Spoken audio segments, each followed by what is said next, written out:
आइए दोस्तों, अब हम लोग चर्चा कर लेते हैं विदेशी आक्रमणकारियों के बारे में। और जब हम विदेशी मतलब फॉरेन इन्वेजन्स की जब बात करते हैं तो दोस्तों सबसे इंपॉर्टेंट या सबसे बड़ा नाम अलेक्जेंडर का होता है। इसके बाद और भी कुछ लोगों की चर्चा होगी, बट अलेक्जेंडर के बारे में थोड़ा सा हम लोगों को जानकारी होना चाहिए। जैसे अलेक्जेंडर का जन्म जो है 356 बीसी में हुआ, बिफोर क्राइस्ट में, और इनके पिता का नाम फिलिप हुआ करता था। फिलिप 359 बीसी के अराउंड में मैकेडोनिया के शासक बनते हैं और ये 359 से 329 बीसी तक मैकेडोनिया के शासक रहते हैं। ये नहीं पूछेगा आपसे कि ये 30 साल तक शासक है या नहीं। पूछ सकता है फादर का नाम, कहां के रूलर है, और इनके गुरु का नाम आपसे पूछ सकता है, जो कि है अरस्तु।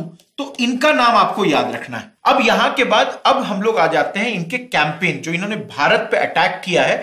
इनका अलेक्जेंडर का कैंपेन जो भारत में, उसकी चर्चा करते हैं। देखिए, जब अलेक्जेंडर भारत पे अटैक कर रहा है तो उस वक्त हमारा नॉर्थ वेस्ट जो भारत का हिस्सा है, जो आज का पाकिस्तान वाला हिस्सा है, वहां पे जो दो महाजनपद थे वे थे कंबोज और गांधार। गांधार के वक्त हमने कहा ये मॉडर्न डे रावलपिंडी हो गया। तो ये सब एरिया हो गया आज का पंजाब, सिंध, अफगानिस्तान। तो ये वाला एरिया हमारा वेस्टर्न बॉर्डरलैंड है। हमसे पहले ये मैकेडोनिया में है, ग्रीस में है, वहां से इनको आना है इंडिया, तो बीच में बहुत लोग मिलेंगे।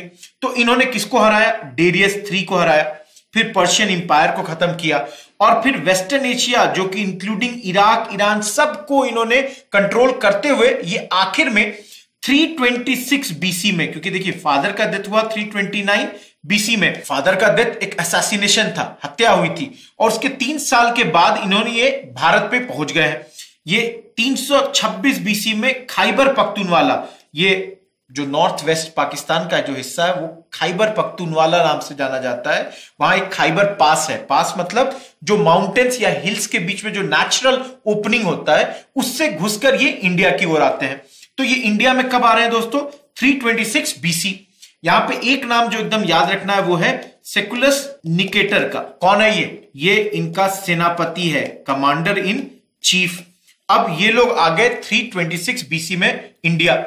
भारतीय सॉइल आए, तक्षशिला के राजा ने ऑफर भी किया कि भाई मदद कर देते हैं। आगे चलकर कई सारे रिपब्लिकन चीफ्स या किंग जो अफगानिस्तान, पंजाब, सिंध के थे, इनसे लड़ना शुरू करते हैं। इनके सामने पूरी तरह से आत्मसमर्पण या सरेंडर करने के लिए तैयार नहीं है। और इसमें बहुत सारे जगह हैं, जैसे एक मैसेकर ऑफ एसेकोनियाई है, इसको ज्यादा हम लोगों को जानना नहीं है, लेकिन यहाँ पे इन्होंने बहुत बड़ा भीषण मैसेकर किया था। जौहर की भी चर्चा हुई थी यहाँ पर। फिर अलेक्जेंडर पोरस से भी लड़ता है। यहीं पे जो पोरस जिसे हम कहते हैं, पोरस के साथ ये पंजाब का राजा था, छोटा सा राजा था, उसके साथ लड़ाई हुई, बहुत बेहतरीन लड़ाई हुई जिसमें पोरस जीत रहा था, और अंतिम समय में उसके अपने हाथी उसके खिलाफ हो गए, जिसमें पोरस की हार हो गई। He got defeated. इस बैटल को बैटल ऑफ झेलम भी कहते हैं या हाइडेस्पीस भी कहते हैं। किसी भी नाम से इस बैटल को बोलिए। इस बैटल के बाद अलेक्जेंडर ने पोरस को कोलिशन बनाया और इसका किंगडम इसको लौटा दिया कि भाई तुम बहुत बहादुर हो, भाई अपना किंगडम अपने पास रखो। लेकिन इतने के बाद अब अलेक्जेंडर के सामने एक बहुत बड़ी चुनौती है। उन्हें पार करना है व्यास का नदी, और अब उनके सैनिक इसको पार करने के लिए तैयार नहीं है, क्योंकि विश्व विजेता बनने के चक्कर में अलेक्जेंडर द ग्रेट बहुत जगह जीत के अब इंडिया में आया हुआ है। सैनिक वापस जाना चाहते हैं, और भी बहुत सारे कारण थे। जैसे देखिए यहां पे मैंने बोला ना, on the banks of river Beas Alexander का कैंपेन अब रुक गया है, क्योंकि सोल्जर्स ने म्यूटिनी कर दी है। वो रिफ्यूज कर रहे हैं आगे बढ़ने से, क्योंकि एक तो ये पश्चिमी तट पे आ गए हैं, ये बड़ी सी नदी है। खबर ये भी आई है कि उस साइड एक बहुत बड़ा राजा रहता है जिसका नाम है नंदाज। नंदा नाम के जो वंश है बहुत पावरफुल है, और सैनिक बोल रहे हैं पोरस ने इतनी बेहतरीन टक्कर दी है, नंदा और भी भारी टक्कर दे सकता है और बड़ा चैलेंज दे सकता है। साथ में डर यहां पे है कि भाई मौसम जो है बड़ा अजीब सा है। भारत का मौसम ट्रॉपिकल क्लाइमेट है, वहां पे तो हमको बहुत सा खूबसूरत मेडिटेरेनियन क्लाइमेट मिलता था। ट्रॉपिकल क्लाइमेट होने के कारण यहाँ पे अलग अलग तरीके के अब डिजीज से भी डर लग रहा है। डिजीज मतलब बीमारियों का डर है, मलेरिया हो सकता है, इस तरह के बीमारी का भी डर है। तो यहाँ पे ग्रीक राइटर्स क्या कहते हैं कि ये सोल्जर्स डिसओबे क्यों कर रहे हैं? क्योंकि एक तो वो वॉर करते करते थक गए थे, दूसरी ओर उन्हें अब नंदाओं का भी डर सता रहा था। इसके साथ वो ये भी डर रहे थे कि अगर अलेक्जेंडर को कुछ हो गया इस लड़ाई के दौरान तो आर्मी का क्या होगा। इसके अलावा वो किसी भी कैलामिटी से भी डर रहे थे, और इन तमाम कारणों के कारण क्या होता है, वे रिफ्यूज करते हैं और बोलते हैं अलेक्जेंडर अब वापस चलो।